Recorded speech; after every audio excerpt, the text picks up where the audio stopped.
Vista aérea de uma floresta com o logotipo Sesc TV apresenta. Eu nunca mais me esqueci da primeira vez que sobrevoei a floresta amazônica. Aquela imensidão e todos os seus incontáveis tons de verde entraram em mim. Pensei, toda pessoa deveria ter o direito de visitar aquele lugar uma vez na vida. Ver a Amazônia de cima mudou a minha perspectiva em relação à vida e a imensidão do papel que podemos ter aqui.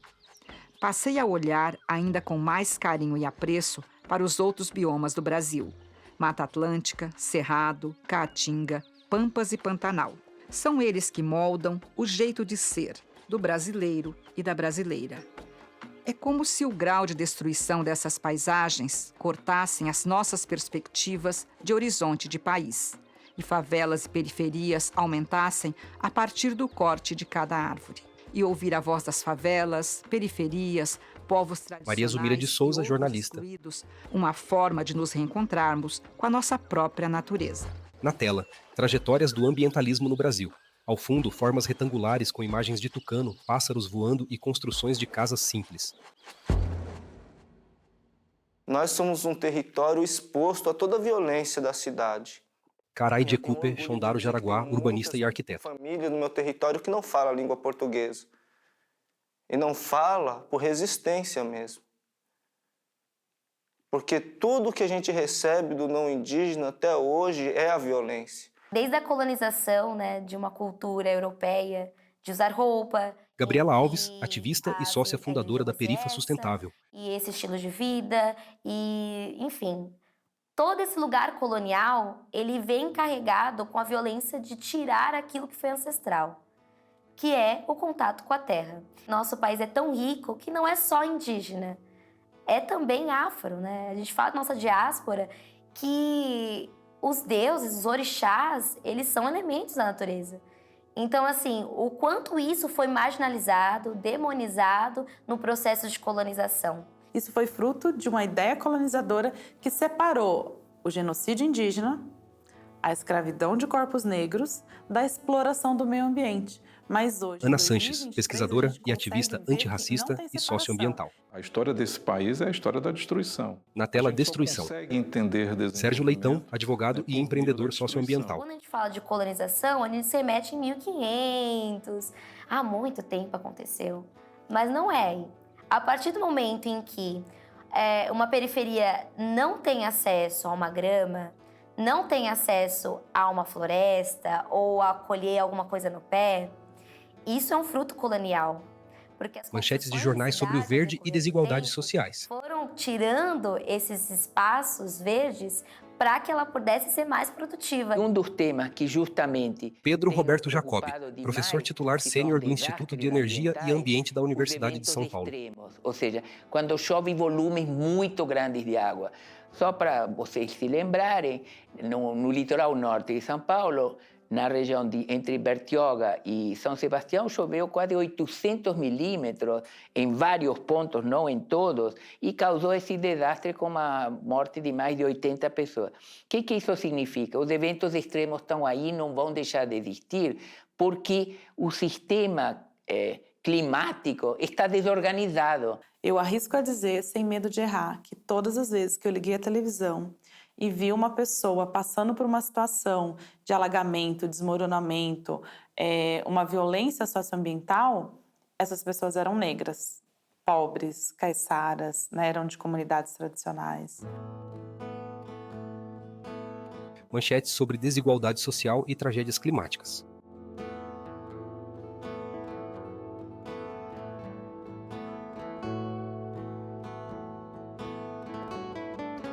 E aí eu estou pensando nesse componente do racismo ambiental. Gabriel ou ainda mais Mantelli, especificamente advogado de no direitos componente humanos. do racismo climático, que é pensar como que os impactos dessas mudanças climáticas necessariamente afetam essas populações negras, que são populações historicamente marginalizadas, e aí esse componente da vulnerabilidade, né, do ponto de vista ambiental mesmo, se soma com esse componente da vulnerabilidade social. Quem é mais impactado, não só mais no nome vulnerabilizados, mas também nomeando quem são essas vulnerabilidades. peculiaridades, como, por exemplo, raça. É aí, né, na década de 90, tanto fora do Brasil quanto no Brasil, que se começam a pensar que os povos originários, os povos indígenas, as populações negras, quilombolas e periféricas são, de fato, as que são mais impactadas, tanto na produção, por exemplo, de energia, questões hidrelétricas, petróleo e gás, como no próprio acesso. Então, quem tem acesso à água, quem tem acesso à energia, alimentos. Na tela em fundo verde, Baré, Povo do Rio, 2014, Tatiana Toffoli. Imagens das margens de um rio. 2 pássaros em galho de árvore. Para nós indígenas, tudo tem sua mãe, né? Peixe, cobra, as caças, tudo. Então tem que matar isso limitado. E tem mais, quando a gente sonha ruim assim, de noite, e a gente às vezes não percebe, vai pro mato, acontece algumas coisas, né? Uma juba dá choque, ou então a cobra morde, tem a ver com comida mal esquentada, com tudo, é assado, mal assado. Se queimar muito, a gente já fica com aquele daí já, né? Os objetos que estão saindo ontem. Aí se a gente for comer, aí fica o nosso corpo, né? Aí o curupira aparece. Eu me lembro que eu estava com 10 anos. Imagens de uma trilha em uma mata fechada. Aí minha irmã mais velha requentou o feijão, né? Assim, mal requentado. Aí antes de a gente ir para a roça, a gente fomos comer feijão. Terminei de comer, fomos tomar banho e foi embora para a roça. Então a gente estava na metade do caminho, a gente escutou um grito. Aí minha mãe disse, é pai de vocês. Papai tinha de cortar o bim nessa palha aqui. Minha mãe disse, é teu pai que está gritando, o cachorro está caçando. E nós ia andando, eu ia na frente com a panelinha de água. Aí gritou de novo, mais perto. Já disse, mamãe, isso aí não é papai, não. É curupira. Grito feio. Vamos embora voltar. Aí veio o temporal. Veio o temporal e trovão. Minha mãe era velha antiga, né? Tinha chicanta benzido, tinha pimenta seca, ela torrava e mandava benzer, né? Chegou, fez fogo, botou no fogo. Chicanta, para defumar. Com que voltou? A curupira chegou até na beira do campo. Bom, Baré, Povo do Rio, é um documentário que trata dessa etnia, né, que vive Maria Zulmira de na Souza, Amazônia, jornalista. né, e que tem feito, como todos os outros povos indígenas do Brasil, né, uma grande força, né, para resistir e manter as suas tradições, né. É um pouco do como é que é a vida do Baré, como é que é o prazer de nadar num rio, de colher a sua mandioca, de poder produzir seus próprios alimentos, né? Mas, ao mesmo tempo, que mostra os impactos que essa etnia sofreu desde o século XVIII, foram pressionados, obrigados a abandonar as suas crenças e seguir uma religião que não era deles, né? Hoje, muitos são católicos e protestantes, né? Mas eles veem aí como a maior parte dos mais de 300 povos indígenas que existem no Brasil, fazendo um grande esforço para não só resistir, mas para existir, ter o direito da existência, né? Esse documentário ele é muito interessante porque ele traz assim um respiro, né? Das situações que a gente vive sempre de violência, sempre falando de violência, ele traz um respiro, um mergulho, uma possibilidade da gente olhar como é a vida mesmo das pessoas, né? Como é que elas podem viver ali, nadando no rio, pescando, produzindo seus alimentos, né? E principalmente conectados, né? Conectados e sabendo que eles fazem parte da natureza. Hoje nós temos a oportunidade de ter como intelectuais e filósofos, né? Compartilhando seus conhecimentos, né, com a gente, por exemplo, o Davi Copenau, Yanomami, e o Ailton Krenak, que foi eleito, né, o primeiro indígena para a Academia Brasileira de Letras. E a gente tem ouvido falar muito no bem viver, que é, sei lá, vamos dizer, que é uma filosofia, né, que é um conceito que os indígenas de toda a América praticam a vida toda, porque eles sabem que o ser humano, que a humanidade, né, é apenas mais um entre todas as espécies que compõem a vida na Terra, né? Para eles é muito claro que nós somos só mais uma espécie e que a natureza não precisa de nós, somos nós que precisamos da natureza. E esse é um entendimento que tem que ficar cada vez mais claro. A natureza está gritando para que a gente ouça o que ela tem a dizer, mas a gente não tem dado muito ouvidos para ela, né? Eu acho que está mais do que na hora. A Amazônia hoje, eu não sou a pessoa para falar de Amazônia, né? Gabriela Alves, ativista Porque e eu não sócia vivo fundadora da isso, Perifa Sustentável. Mas eu sei que eu posso ser plataforma para, e sei aquilo que não pode acontecer. Ela ser vendida e disputada como tem sido, não é o caminho. A Amazônia ela não é só um bem do Brasil, ela é um bem mundial, é global. Então precisa ter proteções globais, muito bem feitas. E principalmente sempre olhar para esses povos com cautela, porque o quantos eles já não passaram por genocídios, né? Eles estão na linha de frente e muitas vezes eles acabam sendo apagados. Não só historicamente, mas também pelo próprio recorte. Qual vida é passível de luto? Como diz Judith Butler, né? Na tela, o que concede a uma vida ser passível de luto? Né, o próprio caso dos indígenas, dos Yanomamis, por exemplo, quando a gente vê o garimpo ali ilegal, naquele território a gente vê mulheres sendo estupradas, crianças doentes pela contaminação. Manchetes sobre Falta de tragédias humanitárias alimentação. causadas pelo garimpo aos Yanomamis. Garimpeiros estuprando, né, mas trocando comida por sexo.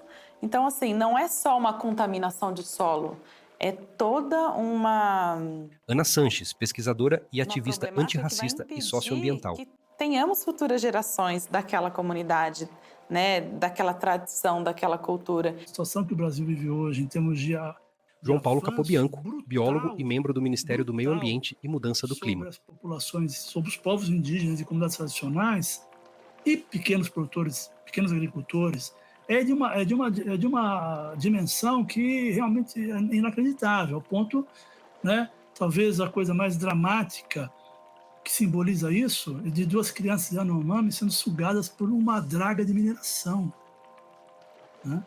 É de uma brutalidade. Só isso deveria ser capaz de fazer todos nós nos levantarmos, nos insurgirmos contra essa violência. Assim também expondo não só o meu território, como vários outros territórios, como vários outros povos. Carai Cooper, Xandaro Jaraguá, urbanista e arquiteto. Reintegração de posse. São esses processos de reintegração de posse que tiram a vida do povo Guarani Kaiowá. São essas pessoas que têm esse interesse, que vão lá e matam as lideranças, estrupam criança. Essa violência ela não é uma violência que começou ontem ou que vai acabar amanhã, né? Essa violência é uma violência que ela é desde quando o não indígena pisou nesse território e não muda. A gente pode pensar, às vezes, que isso, né, que é diferente, mas não é. A violência ela continua mesmo. A gente continua sobre uma situação de guerra todos os dias. Na tela, guerra.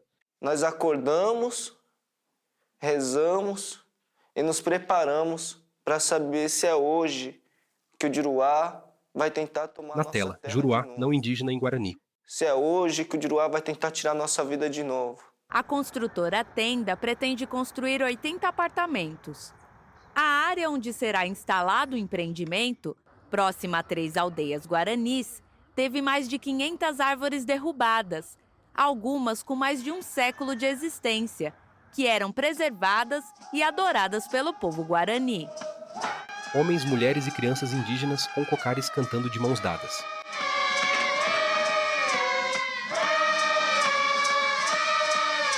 Desde os anos 80... Sérgio Leitão, advogado e empreendedor socioambiental. Nos anos 80, Marina também, Chico Mendes, infelizmente, pagou com sua vida, né, o preço de toda a sua trajetória e da sua luta, né, e isso mostra a importância que o país consiga ter um debate onde a contestação ao sistema econômico, ou a contestação a uma série de injustiças, não precisa ser combatida com a violência. Infelizmente, isso ainda é muito presente na Amazônia, porque as pessoas continuam sendo assassinadas quando fazem contestação a interesses que só conseguem se expressar pela violência. Eles não conseguem fazer parte do processo democrático, porque, infelizmente, eles não estão aptos a perder. Eu só fico me perguntando, Pudiruá, quanto vale tudo isso para vocês? A cidade tem muitos prédios abandonados, tem muita área abandonada já na cidade, muito galpão aí, muita área da prefeitura que está abandonado. Por que pegar uma área de Mata Atlântica? Por que pegar uma área do Cinturão Verde de São Paulo? Acho que a pergunta que fica para esse país é quando é que a gente vai fazer a virada da chave, né? Esse é um momento, digamos assim, determinante, porque depois de 4 anos de um governo profundamente desastroso do ponto de vista ambiental, social, né? Se mostrou isso durante toda a pandemia da Covid, e ele se expressava por meio de uma retórica da violência que se traduzia também numa ação efetiva de violência. O que a gente tem que perguntar, não para o governo agora, né, mas para a sociedade como um todo, é como é que a gente consegue fazer um processo de desenvolvimento que não repita os erros do passado. Não quero ficar olhando pelo retrovisor o tempo inteiro, porque isso também, né, nos mantém presos e aferrados a uma dinâmica que a gente deve superar, mas a gente tem que, olhando para frente, perguntar para este país: dá para fazer diferente? Eu acredito que dá, e faço da minha vida, do meu trabalho, todo dia uma luta permanente por isso. Conhecimento é poder. E o poder sempre foi uma coisa exclusiva para uma burguesia, né? Para uma elite. Né? Então, há um elitismo e uma disputa. Porque se você divide o saber, você divide o poder. A partir do momento que as pessoas sentam na mesa para discutir algo, você vai ter que dividir o seu poder. Então, há um distanciamento porque sempre foi uma pauta elitizada. Entretanto, eu volto a dizer que existem grandes pessoas nos territórios que já fazem um socioambientalismo, ou nem é essa nomenclatura, por exemplo, né? Como os quilombos, eles não se consideram ambientalistas ou socioambientalistas. Eles são muito mais do que isso. E aí, como diz assim, 20 anos para cá, né? Aí veio uma dizendo que é herdeira, né? Que era filha de... Sandra de Santos, líder da comunidade quilombola de Dandá. Neta de Cazuza, querendo pra gente sair daqui. Imagens de homens cortando galhos na mata. Nessa terra, os ancestrais de Sandra de Santos trabalharam por muitas gerações. Urubus voam em círculos sob o céu nublado. Os escravos que fugiam da opressão e violência se reuniam onde agora é o quilombo do Dandá. Todos esses décadas a gente... Maria Amália Souza, ambientalista. Bilhões de dólares irem para mãos de grupos, né, grandes, sofisticados, internacionais, e eles nunca conseguiram entregar a proteção da Amazônia, porque não tem como, é impossível. E aí esse é o grande trabalho que a gente tem feito. São eles os protetores da floresta, e eles têm que ter os mecanismos, eles têm as soluções, eles têm as propostas. E essa aposta, agora que a gente tem dados para demonstrar como isso é eficiente, está fazendo com que o olhar, né, fique mais. Mas é uma luta eterna, né? Toda vez, quando chega a época de seca, as pessoas querem soltar seus balões, outros querem aumentar suas chácaras, e aí vão lá e até a fogo na mata. E somos nós que vamos lá, porque não aguentamos ouvir o choro dos animais morrendo, sabe? E aí, com tudo isso ainda, existem pessoas que se sentem na liberdade de invadir o nosso território e de nos ameaçar. Esse país, ele, né, como diz o Ailton Krenak, ele construiu o seu jardim em cima de um cemitério. E isso cobra um preço muito alto para a sociedade brasileira, que tem que reverter essa trajetória, né, e procurar fazer com que a gente possa, digamos assim, construir novas bases de um relacionamento que não se dê por meio da violência, da discriminação, do desrespeito aos negros, aos povos indígenas, às mulheres, às pessoas de orientação sexual diversa, exatamente para que a gente possa construir uma sociedade que seja democrática. Povos tradicionais, de uma forma geral, assim como os povos periféricos, já têm tecnologias sociais para vários tipos de enfrentamentos. A questão é, ou essas ideias são marginalizadas, como a própria ideia de saneamento ambiental indígena, são marginalizadas, ou então elas não têm investimento para continuidade de modernização, de mais investimento técnico, de ampliação. Esse é um papel importante para a gente fazer conexão, ouvir, dialogar, construir, respeitar, que é algo que acho que a gente ainda está tentando aí aprender e algumas pessoas talvez nunca aprendam. PS. Destruição da paisagem igual a desertos na alma. Como diz Ailton Krenak, a gente só existe porque a terra deixa a gente viver. Não tem outra coisa que dá vida. É por isso que a gente chama ela de Mãe Terra. No próximo episódio, colocamos luz nas formas de se educar para uma convivência mais harmônica com a terra. Zoom nas mãos de Maria Zumira, escrevendo em uma folha branca. Na tela em fundo verde, mergulhe. Caminhos dos Gigantes, direção. Alois de Léo Animação. 12 minutos, 78 minutos. Brasil, 2016. Ciência e Conservação, Desabraçando Árvores. Podcast de Fernando Lima e Miriam Perilli, desde 2018. A Terra Dá, a Terra Quer. Antônio Bispo dos Santos, editora UBU, 2023. Enciclopédia da Floresta, o Alto Juruá, Práticas e Conhecimentos das Populações. Manuela Carneiro da Cunha e Mauro Barbosa de Almeida, organizadores, editora Companhia das Letras, 2002. Créditos sobem na tela em fundo verde.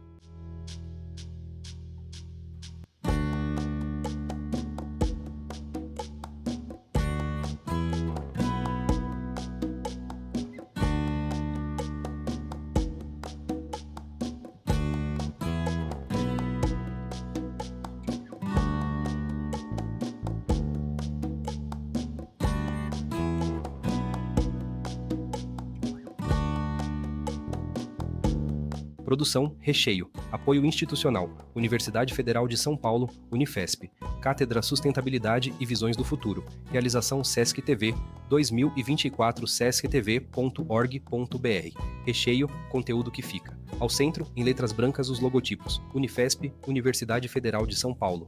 Cátedra Sustentabilidade, Unifesp Sesc TV.